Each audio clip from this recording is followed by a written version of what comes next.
is me, your favorite fish koi, and I'm here once again to talk regarding a familiar story of a very familiar case. But before we further ado, make sure to like, share, and subscribe to my channel for more educational yet engaging content. So we will be talking about a movie that I'm pretty sure many of you have already heard of. Every Child is Special is an Indian Bollywood timeless classic that transcends both culture and geography. So in this video, we will be digging in deeper in the lives of someone like Ishan. So Ishan is more than just a lazy kid with peak laziness sa pag-aaral. And I want you all to internalize and reflect everything that I will be discussing. So sit back, relax, and enjoy the video. So when I first met Ishan, I was probably in the 7th or 8th grade, where the movie Every Child is Special is being played in our classroom television by our teacher sa subject na ESP or Edukasyon sa Pagpapakatao. So in some schools, ESP is what they call as values education. It helps students to cultivate their values, their perceptions, and their overall perspectives of what we call being nice or being good in the community. So when I first met Ishan, my first impression was that he is someone na tamad, walang alam sa school, and walang alam sa kung ano ang mga dinidiscuss sa klase. He is someone na ayaw matuto, or just someone who doesn't take things seriously. He's someone na laro lang lahat. It is evident dun sa scene sa Every Child is Special where si Ishan chose to play rather than learn. When during their math class, they had an exam, and instead of solving the equation or the numerical problem, Ishan chose to play with his imagination and chose to imagine himself fighting with numbers in space, riding a spaceship. So, as my first thought as a child who doesn't know any better is that si Ishan ay bobo. So, I am still learning during that time, and I don't know how the world works. So I'm not ashamed of what my thoughts or my first impression of with Ishan or of him, since I am just like him, young and still learning. So Ishan as a main character sa movie na Every Child is Special is a perfect example of the kind of students that are often allocated and not given enough support that they need. So, sa education system natin sa Pinas, it is designed that every students or every other shapes fits through a circular hole. So, can you imagine a triangle trying to fit inside a circular hole? Obviously, it will not fit. It's because it is not the same. So that is what our educational system is basically designed to be, to try and feed every diverse students through one approach or learning style. So, ang mga students natin dito, or in the whole wide world and overall, hindi dapat sila pipilitin na baguhin ang kanilang sarili and to fit to the system, because it is not the students that needs to change, it is the system that needs to change so that every students or everybody fits. So according to Advanced Autism Services na sa US, approximately 5 to 17% of the population has dyslexia. So can you imagine? Ganun pala karami ang mga taong may dyslexia sa US. And these are only the ones that are diagnosed. There are many of them that are not yet diagnosed. So it could be possibly more than just 5 to 17% since it is only an imagination. Imagination is only an estimation, so that is in the US alone. So in a worldwide scale, approximately, according to the same AAS, 780 million individuals has dyslexia. So can you imagine? Many pa dito hindi pa diagnosed. So it is obviously more than just 780 million. So many of people, individuals, not just students alone, nadidiscriminate sila and na-stigmatize. So tell me, honestly, have you encountered someone who are still struggling to read kahit matanda na? And that is because they might be suffering from learning difficulties such as dyslexia, which is the learning difficulty with words, with writing, and with reading. So, hindi natin alam. Maybe throughout their lives, they were called names like bobo, illiterate, and other mabuting mga names or mga derogatory terms to call someone. So the problem is not within the students themselves, but within the system kung bakit sila ganyan. Ika nga ni Albert Einstein, everybody is a genius, but if you judge a fish, a koi, by its ability to climb a tree, it will live its whole life believing that it is stupid. So, unfortunately, ganyan ang system na nakagisnan ko personally.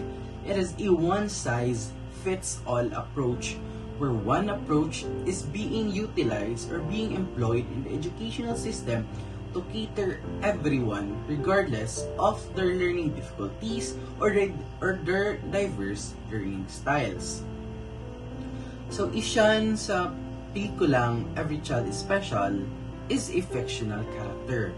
But it does not entirely mean na someone like him ay hindi na makatotohanan, because someone like Ishan really does exist in real life.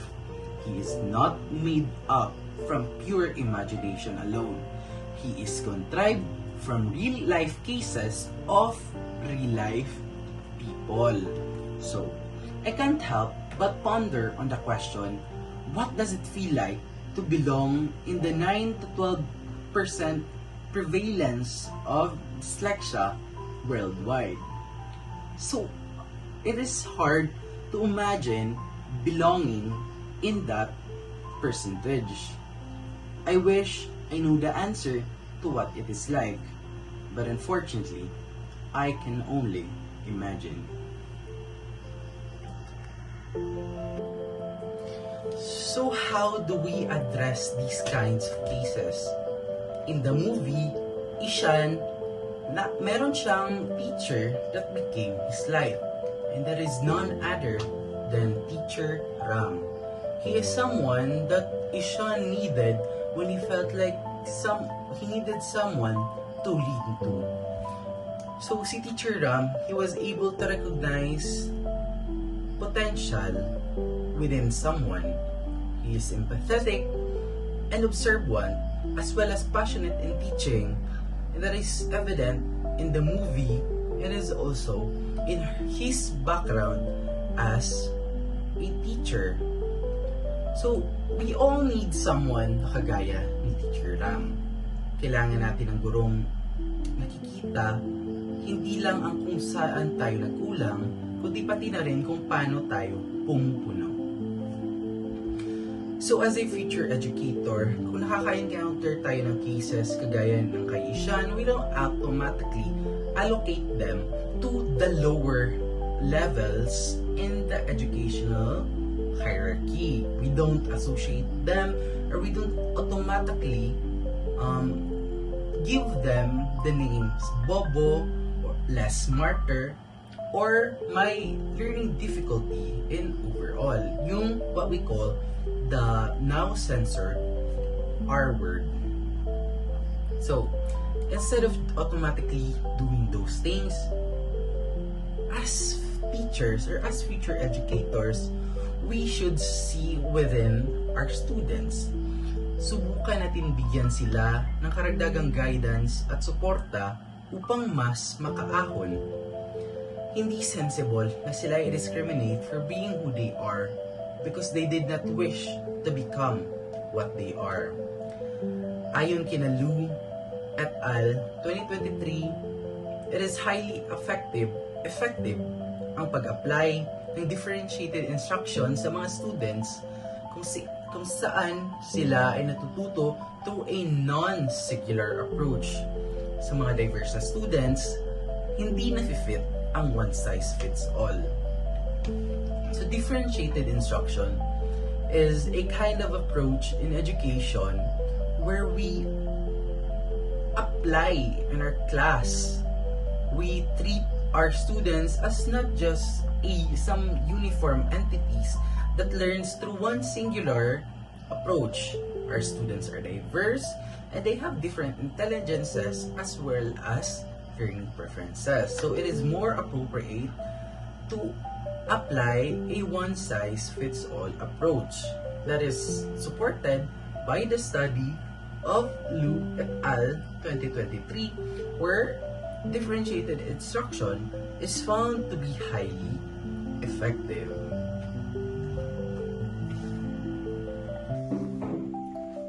It is not hard to imagine a world or a future where inclusive education is being employed in the educational system, where we see every learner is being catered to and are learning. It is not hard to visualize an inclusive future for all.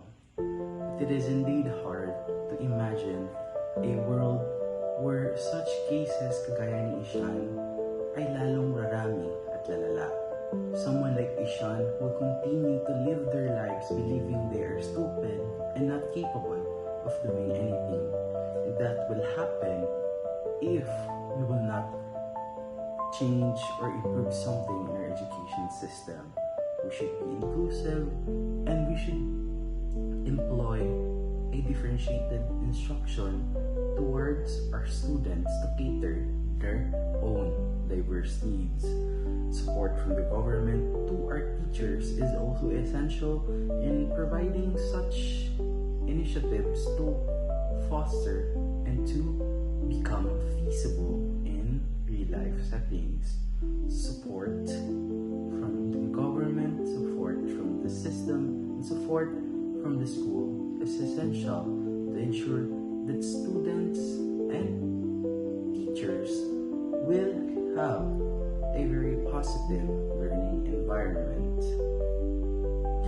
It is important to empathize and to put ourselves in the shoes of people like Ishan.